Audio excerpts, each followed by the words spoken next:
Keadaan bagaimanakah perlu kita risau sebagai ibu bapa jika anak kita bernafas dalam keadaan yang tak lancar atau nafas mereka berbunyi? Let's find out.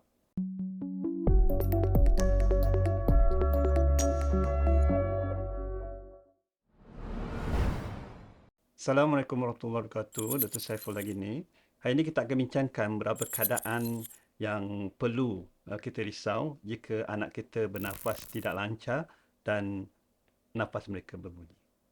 Pertamanya kita kena lihat sama ada nafas mereka yang tidak lancar atau berbunyi itu berlaku waktu tidur sahaja atau berlaku juga waktu mereka jaga. Ya. Jika keadaan ini berlaku pada hanya waktu tidur sahaja dan tidak berlaku pada mereka waktu mereka jaga, selalunya insya-Allah keadaan ini tidak perlu risau sangat kerana mungkin disebabkan oleh keadaan hidung yang tersumbat. Ya. Jika keadaan ini juga berlaku waktu mereka jaga, di mana waktu tidur mereka susah nafas dan waktu jaga juga mereka susah nafas atau berbunyi, maka perlu untuk kita merujuk doktor untuk memastikan keadaan paru-paru mereka okey.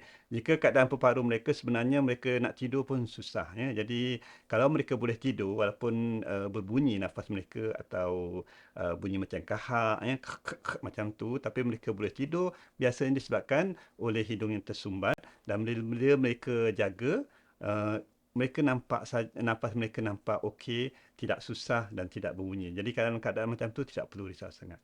Kedua, adakah terdapat simptom-simptom lain di samping keadaan nafas yang tidak regular itu sama ada batuk yang kuat ya, atau sesama demam dan sebagainya. Jika terdapat simptom-simptom lain di samping nafas yang tidak regular itu mungkin lebih merisaukan kerana mungkin terdapat jangkitan ya, sama ada jangkitan dekat paru-paru atau jangkitan dekat tekak dan perlu pemeriksaan doktor.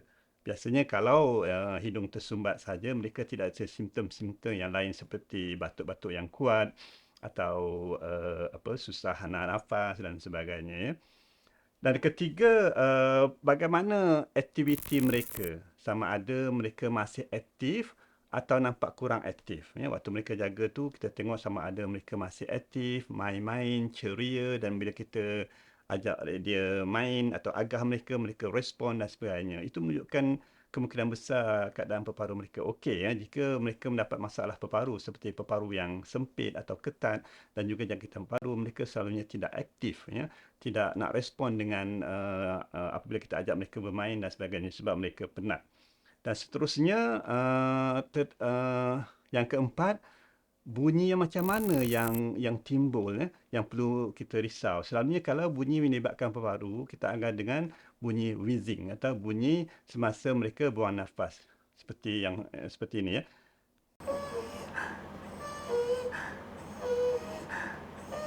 Itu bunyi waktu mereka buang nafas itu melibatkan bahagian bawah saluran pernafasan atau paru-paru. Jika hanya bunyi itu selalunya bunyi bahagian atas sama ada hidung tersumbat ya atau tonsil mereka besar sikit dan selalunya tidak memberi bahayalah jika dibandingkan dengan masalah paru-paru.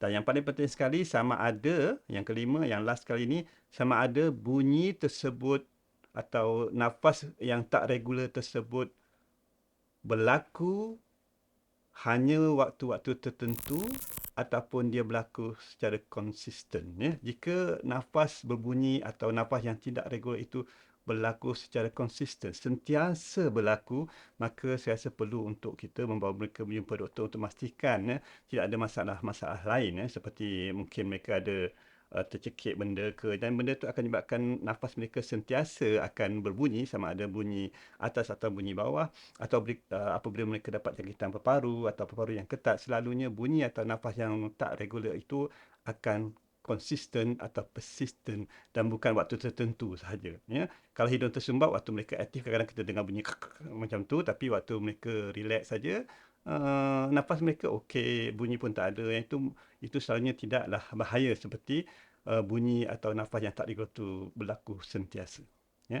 Jadi saya rasa itu setakat itu sajalah untuk kita informasi untuk kali ini untuk pengetahuan ibu bapa untuk memastikan untuk melihat anak mereka jika anak mereka mempunyai nafas yang tidak regular atau nafas bunyi beberapa keadaan tadi yang saya telah nyatakan sama ada perlu kita risau atau tidak ya. Tapi jika para ibu bapa tidak pasti sama ada nafas ini bahaya atau tidak, silalah membawa anak untuk berjumpa doktor untuk memastikan supaya kesihatan mereka itu okey dan tidak memudaratkan mereka. Setakat ini sajalah. Assalamualaikum warahmatullahi wabarakatuh. Happy parenting. We see you in the next video.